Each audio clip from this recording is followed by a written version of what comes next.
என் அன்பு சகோதர சகோதரிகளே, ஆண்டவர் நாமத்திற்கு சோத்திரம். தினம் ஒரு ஜெப வழியாக பேசிக் கொண்டிருப்பது உங்கள் அன்பு சகோதரன் பிரபு. எப்படிங்க இருக்கீங்க? இன்றைய நாடு போச்சு, உங்கள் மகிழ்ச்சியா இருந்தீங்களே? எப்பவுமே சந்தோஷமா இருங்க. இரவு நேரங்களில் ஆண்டவரின் இல்லத்தில் பணி செய்யும் ஆண்டவரின் ஊழியரே, நீங்கள் அனைவரும் ஆண்டவரை போற்றுங்கள். தூயகத்தை நோக்கி கைகளை உயர்த்தி ஆண்டவரே போற்றுங்கள். விண்ணையும் மண்ணையும் உண்டாக்கிய ஆண்டவர் சீயோனில் இருந்து உங்களை ஆசீர்வதிப்பாராக அப்படின்னு சொல்றாங்களாம். ஆண்டவருக்கு பயந்து அவருக்கு மாத்திரம் கீழ்ப்படிந்திருங்கள். தேவன் தமக்கு பயந்தவர்களை ஒருபோதும் கைவிட மாட்டார் அப்படின்னு சொல்லுவாங்களாம். இன்றைய நாளில் கூட எல்லா விஷயத்துக்கும் பயந்துட்டு இருக்கோம்ல, தைரியமா முன் வந்து நம்ம பண்ண மாட்டோம். பயமா இருக்கு, பயமா இருக்கு, இன்னமும் பயமா இருக்குன்னு சொல்லி அந்த பயத்தை உள்ளுக்குள்ள போட்டு போட்டு போட்டு வச்சு அந்த காரியங்கள் செய்ய முடியாம போயிருக்குன்னு சொல்லி நிறைய பேர் வேதனைப்பட்டுட்டு இருக்கீங்க. பயத்தை தூக்கி போட்டுருங்க. எதுக்கு பயப்படணும்? தப்பு பண்ணியா? இல்ல தப்பு பண்ணா தப்பா ஒத்துக்கோ அப்படின்னு சொல்லுவாங்களாம். ஐயோ நான் பண்ணலப்பா, இவன் பண்ணா, அவன் பண்ணான்னு சொல்லி அடுத்தவனை கை காட்டாது அப்படின்னு சொல்லுவாங்களாம். எல்லாத்துக்கும் பயம் இருக்கும். பசங்களுக்கு ஐயோ ஏதோ தப்பு பண்ணிட்டோம் இன்னைக்கு, அப்பா செம்ம அடி அடிக்க போறாரு, வீட்டுக்கு வந்தா அம்மாம்மா அப்பா கிட்ட சொல்லிடாதீங்கம்மா, அப்பா எங்களை அடிப்பாங்க அப்படின்னு சொல்லி பயப்படுவோம். அது ஒரு பயமா இருந்தாலும், கணவன் மனைவிக்குள்ள இருக்க பிரச்சனை இருக்கு பாருங்க, சரியான பிரச்சனை இருக்கும். மனைவி ஏதாச்சும் ஒரு தப்பு பண்ணிட்டு இருப்பாங்க, தெரியாம பண்ணாங்களா தெரிஞ்சு பண்ணாங்களா தெரியாது. ஆனா அவங்களுக்குள்ள ஒரு பயம், ஐயோ கணவர்கிட்ட சொன்னா அவ்வளவுதான், என்ன ஒன்று இல்லைன்னு பண்ண போறாரு, பயமா இருக்குன்னு சொல்லி பயப்படுவாங்களாம். ஒரு சிலருக்கு தனிமையில நடந்து போகும்போது பயமா இருக்குமா. கும் இருட்டு, யாருமே இல்லை, தனியா நடந்து போனோம் அப்படின்னா திக்கு திக்குன்னு இருக்குமா. ஐயோ யாரோ என் பின்னாடி வரா மாதிரி இருக்கு, என்ன நடக்க போகுது தெரியல, ஏசப்பா என்னை பார்த்துக்கோங்கன்னு சொல்லி ப்ரேயர் பண்ணிக்கிட்டே போவாங்க ஒரு சிலர். ஒரு சிலருக்கு இன்னொரு பயம் இருக்குமா.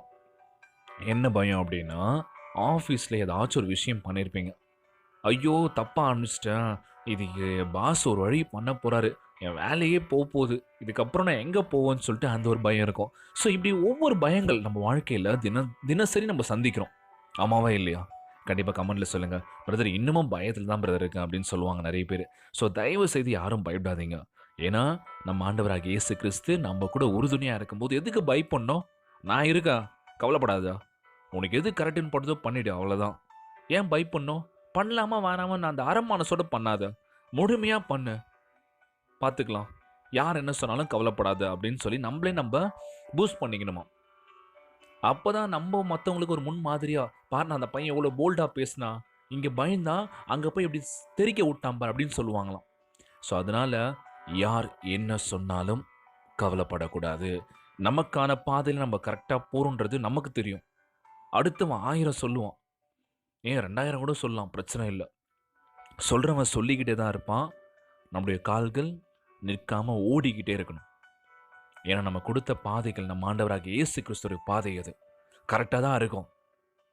கலங்காதீங்க, திகையாதீங்க, பயப்படாதீங்க, நான் உங்க கூட தான் இருக்கேன் அப்படின்னு சொல்லிட்டு இருக்காராம். தினந்தோறும் ஜெபியுங்கள். 5 நிமிஷம் ஜெபம் நம்ம வாழ்க்கையை மாற்ற போகுதுன்னு சொல்லிட்டு இருக்கேன். இன்றைய நாளில் கூட எத்தனை பேர் ஜெபிக்கிறீங்க அப்படின்னு தெரியல. ஸோ கமெண்ட்டில் நிறைய பேர் கேட்குற ஒரு விஷயம் தான், பிரதர் எங்களுக்காக ப்ரே பண்ணிக்கோங்க அப்படின்னு சொல்லிட்டு ஒருத்தவங்க கேட்டிருந்தாங்க. பிரதர் எனக்கு கன்ஃபர்மேஷன் லெட்டர் வரணும், நர்சிங்காக இது பண்ணிகிட்டு இருக்கேன், கண்டிப்பாக வேலை கிடைக்கணும் அப்படின்னு சொல்லிட்டு. கண்டிப்பாக கிடைக்கும், நீங்கள் சாட்சி சொல்லுவீங்க கமெண்ட்டில், ஒரு மேஜிக் நடக்க போகுது அப்படின்னு சொல்கிறேன். அதனால் ப்ரேயர்ஸ் பண்ணிக்கிட்டே இருங்க. ப்ரேயருக்கான பவர் கண்டிப்பாக நீங்கள் உணர்வீங்க ஒவ்வொரு தருணத்துலையும்.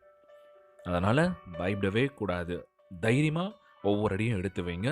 நம்ம ஆண்டவராகிய இயேசு கிறிஸ்து நமக்கு உறுதுணையாக இருப்பார். ஜெபிப்போமா?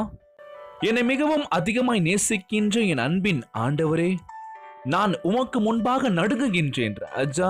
உமது வல்லமையுள்ள பிரசனம் என்னை நிரப்பட்டும் அப்பா. உமக்கு பயப்படும் பயத்தை என்னுள் எப்பொழுதும் வைத்தருளும் ஆண்டவரே. நீர் எவ்வளவு பெரியவர். என்னை சுற்றியுள்ளவர்கள் என் மூலம் உமது பிரசன்னத்தை உணரட்டும் ராஜா. அவர்கள் என்னில் உம்மை காணட்டும் அப்பா. என் வாழ்வில் காணப்படுகின்ற ஒவ்வொரு சூழ்நிலையும் உமக்கு சாதகமாக மாற்றும் அப்பா.